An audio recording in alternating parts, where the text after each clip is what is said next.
Olá, cá estou eu mais uma vez para vos contar uma outra história. Para aqueles que não se lembram do meu nome, eu sou a Ana Isabel. Hoje vou-vos contar uma história da Ana Zanatti, que se chama O Povo Luz e os Homens Sombra, o Segredo da Romã, e que tem ilustrações da Carla Nazaré. A capa é castanha e tem uma romã com uma cor meio vermelha, meio tijolo, com os olhos grandes, pretos, e com duas estrelinhas no meio dos olhos da parte preta. E na parte de cima tem umas pintinhas com várias cores, 3 cores, uma verde, uma meio laranja e uma assim azul muito escuro. Vamos então à historinha.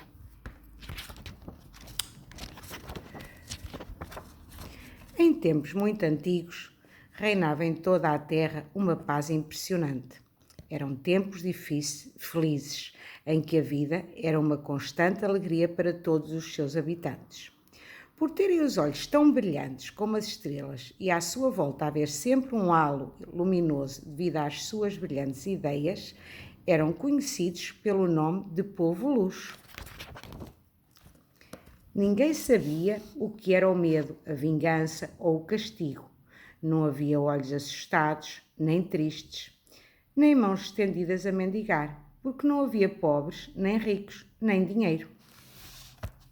As crianças não corriam perigos, por isso saltavam e corriam descontraídas pelos campos, sempre vestidos de verde, sem nunca terem ouvido falar em fome, sede ou doenças. As flores, desde os vulgares malmequeres e papoilas às engraçadas cristas de galo e bocas de lobo, passando pelas mais estranhas, com nomes muitíssimos difíceis de pronunciar, como o pelargónio, o redondendro ou a aristólica, é mesmo difícil, a aristolóquia, dormiam o seu sono descansadas, porque não receavam mostrar a sua beleza. Ninguém se lembraria de lhes cortar a cabeça para as espetar numa jarra. As árvores, essas, acordavam sorridentes e tranquilas todas as manhãs. Espreguiçavam-se vagarosamente, oferecendo ao céu os longos braços cheios de folhagem, com a certeza de terem pela frente um belo dia de conversa animada com o sol e os pássaros. Não lhes passava pela cabeça que um dia alguém pudesse arrancar brutalmente as suas raízes, rasgar-lhe as veias com uma escavadora, pegar-lhes fogo ou fosse capaz de as degolar com uma motosserra. Os homens e as mulheres viviam a cantarolar, radiantes de felicidade, tão leves que para eles era como se não existisse a força da gravidade. Ainda que fossem um pouco gordos, a felicidade dava-lhes uma tal leveza que tinham a sensação de flutuar na macieza das nuvens. Os animais, companheiros do Povo Luz, eram todos muito bem tratados. Não havia cães esqueléticos a chorar de abandono, nem tampouco animais ferozes. A leoa, por exemplo, costumava brincar às escondidas com a jiboia e deixava levar os filhotes montados às costas para darem longos passeios na selva. A raposa entretinha-se a desembaraçar o pelo encaracolado da ovelha. A águia costumava levar as minhocas, as lagartixas e outros bichos desejosos de aventuras, em voos emocionantes sobre o cume das montanhas. O gato convidava o rato para lanchar e oferecia-lhe bolinhos de queijo que ele próprio cozinhava. O tubarão era professor de natação e nadador salvador nas praias mais frequentadas. O elefante transportava as meninas e os meninos à escola. A pantera dava-lhes lições de dança e por aí fora. Entre todos os habitantes da terra reinava a maior harmonia. O Povo Luz sentia um enorme carinho pela água límpida dos rios, o azul salgado dos mares, o verde perfumado das florestas, a transparência do ar que proporcionava uma vida saudável e rica em belas paisagens. Eram tempos em que o mel dourado brotava da boca das abelhas. Os campos, estação após estação, ora ondulavam ao vento a sua loira cabeleira de trigo, ora se cobriam de verde alface ou de amarelo girassol. Os frutos, perfumados e suculentos, pendiam das árvores, oferecendo-se a quem quisesse colhê-los. Mas um dia, em todas as histórias, há um dia em que as coisas mudam. Do buraco mais escuro da terra começaram a sair os homens sombra, que há muito espiavam o pacífico povo luxo. Eram homens infelizes, de coração queimado, ressequido, duro e escuro como as pedras que traziam nas mãos. A sua única ambição era apoderarem-se dos tesouros que a natureza oferecia e dominarem o povo luz para o porem ao seu serviço. Aos poucos, disfarçados de gente boa, os homens sombra foram se infiltrando no seio das famílias do povo luz e, com falinhas mansas, começaram a dar-lhes a beber um vinho doce e perfumado que continha um poderoso veneno. Lentamente, na terra do povo luz, tudo se foi transformando. Os homens começaram a desconfiar das mulheres e as mulheres dos homens. As raposas perseguiram as ovelhas, a leoa maltratou a jiboia. As crianças começaram a temer os adultos. Um dia, o gato trincou o rato. A águia deixou cair a minhoca do alto das nuvens. Os meninos desataram a bater nos amigos e todos se zangaram. Instalada a desordem, o povo luz começou a perder o brilho do olhar e o halo luminoso que tinha à sua volta começou a apagar-se. Os homens luz começaram a transformar-se em homens sombra e a ficar cada vez mais pesados. Tão pesados que se arrastavam com dificuldade, como se estivessem acorrentados. Ia longe a leveza dos tempos em que flutuavam livres e felizes como se andassem nas nuvens. Agora carregavam sobre os ombros o peso da desconfiança, do medo, do ódio, da ganância e da vaidade, acrescido do peso das armas que tinham começado a fabricar. Arrancaram árvores para construir navios e abrigos de guerra. Contaminaram a água dos rios com os desperdícios das suas fábricas de pólvora. Queimaram florestas e espantaram os animais para escavarem a terra à procura de ouro.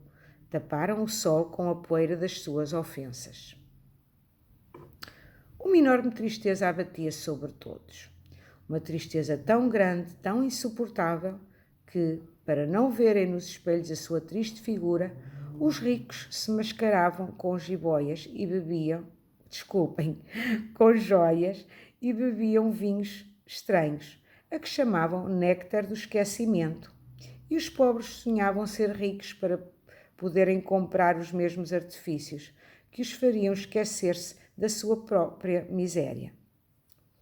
Do céu, cor de chumbo, começaram a cair chuvas ácidas que aos poucos foram queimando o milho e o trigo. O leite das vacas, cada vez mais magras por falta de pasto, transformou-se em água. A água dos rios transformou-se em lama. O inverno invadiu a primavera, tingindo as árvores com o branco da neve. O verão, demasiado quente, parecia capaz de reter tudo menos o coração envenenado dos homens. A violência, os roubos, a mentira e a injustiça tinham tomado o lugar da paz, da verdade e da honra. As pessoas dividiam-se em grupos que se digladiavam pelo poder. Todos queriam mandar, todos diziam ter a receita para curar os males do povo luxo. Mas, na verdade, quando chegava o momento, todos se deixavam tentar pela ambição de mais e mais poder e riqueza, e rapidamente esqueciam as suas promessas. No meio de tanta desolação, havia felizmente quem não estivesse totalmente envenenado e alimentasse ainda uma esperança. Pequenos grupos, aqui e ali, juntavam-se para discutir a situação em conjunto com um representante de cada espécie animal e vegetal. Naquele dia, um dia para assinalar, reuniram-se os diversos grupos que arvoravam a bandeira verde da esperança, dispostos a não saírem dali sem uma solução.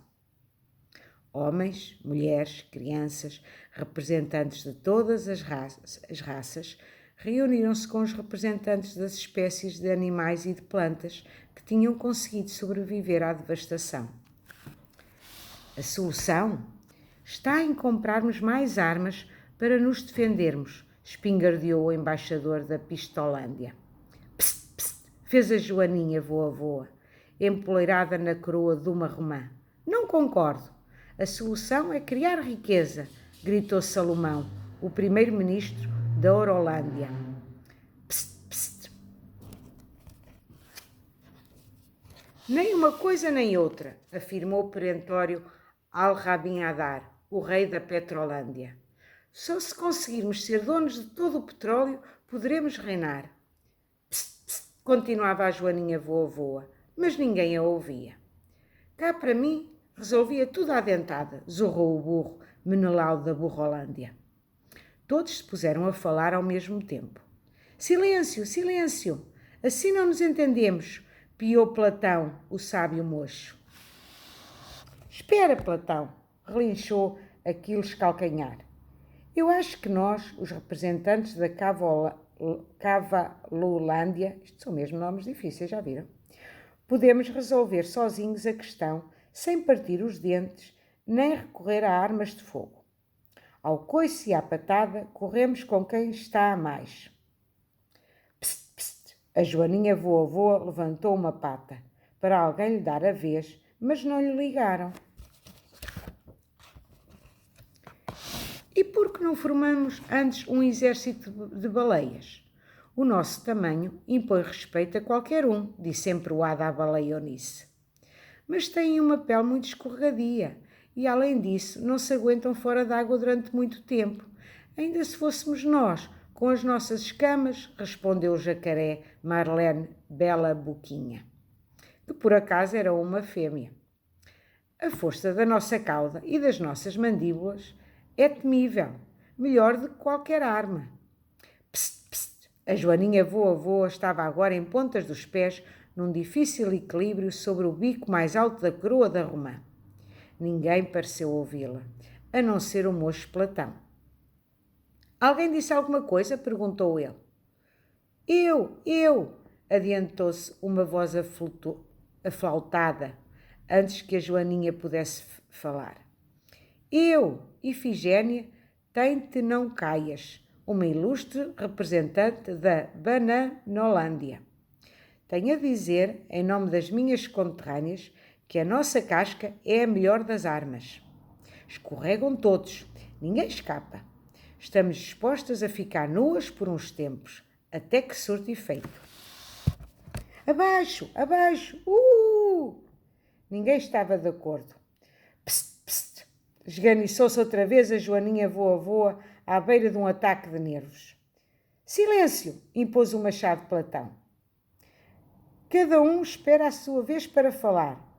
A verdade é que estamos reunidos há dias e nada se resolveu. Psst, psst. O que é? Quem é que chamou aí embaixo? O moço Platão procurava, mas não via ninguém. Todos os olhos se viraram na mesma direção.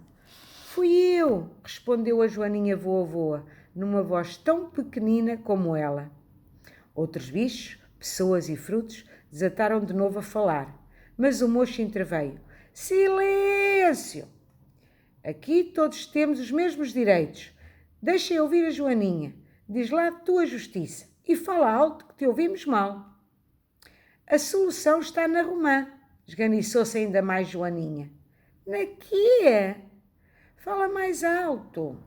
Na romã, disse a Joaninha voa-voa muitíssimo esganiçada. Então a romã que fala, piou o moço Platão. Não pode, respondeu a Joaninha voa-voa. É muda. Mas eu entrei dentro dela e fiquei a conhecer um grande segredo. A romã contém nela própria tudo aquilo de que precisamos. A romã? O quê? Não me digas que queres resolver isto com vitaminas. troçou o ananás da Penacholândia, empertigando-se ainda mais o seu penacho. E quanto a vitaminas? Vamos a messas. A romã não tem mais do que uns míseros bagos aguados. A romã é a rainha dos frutos, quer tu queiras, quer não. A Joaninha voa, encheu-se de calores. Por alguma razão, é a única que tem uma coroa de rainha. Já pensaram? E o segredo está no seu nome. A romã, que era muda, mas não surda, abanou a cabeça, entusiasmada, para dizer que sim, e a Joaninha quase se despenhou do alto da coroa. A romã tem no seu nome tudo o que precisamos para voltarmos a ser o povo que já fomos, para termos de novo paz e nos orgulharmos de ser o povo luz, insistiu a Joaninha voa. Estamos, mas é a perder tempo com brincadeiras e jogos de palavras, roncou o rinoceronte da Brocolândia. Quem é que tem medo de uma Joaninha e de uma romã, ainda por cima muda? Como é que elas pensam em impor respeito? Um momento. O moço Platão tentava acalmar os ânimos. Achas então, Joaninha, que a romã te deu o segredo para que na terra do povo luz volte a reinar a confiança, a fraternidade, a justiça, a verdade, a honra e a paz? Tens mesmo o segredo para acabar com a ganância, a fome, a doença, a violência e a destruição? Tenho! A Joaninha agora saltava entusiasmada. Experimenta dizer o nome da romã ao contrário. O moço pensou. Todos pensaram. Amor. Ao som da palavra mágica, baixou sobre a cabeça de cada um dos presentes uma ínfima estrela, tão ínfima que ninguém a viu, mas ela estava lá e fez o que tinha de fazer. Entrou dentro de cada mulher, homem, criança, animal, planta e fruto e foi direta iluminar-lhes o coração. Segundos depois, todos os seres da terra do povo luz se sentiram renascer, porque uma nova força os guiava. Nesse mesmo dia, centenas de romãs ofereceram os seus bagos num gesto simbólico de amor e milhares de joaninhas voaram com eles para os depositarem no coração de todos os homens. Desde então, quando o gato morde o rato, o amigo ofende o amigo, os namorados se zangam, o irmão bate na irmã, muitas pessoas cantam assim: Joaninha voa, diz-me outra vez o segredo que vem de dentro da romã. Ele é o contrário do medo, faz sorrir bicho e pessoa, traz-nos o sol pela manhã. Eu devia ter cantado, mas eu não sou boa a cantar, por isso livros. Espero que tenham gostado da história. Fiquem bem, beijinhos grandes, até à próxima. Beijinhos.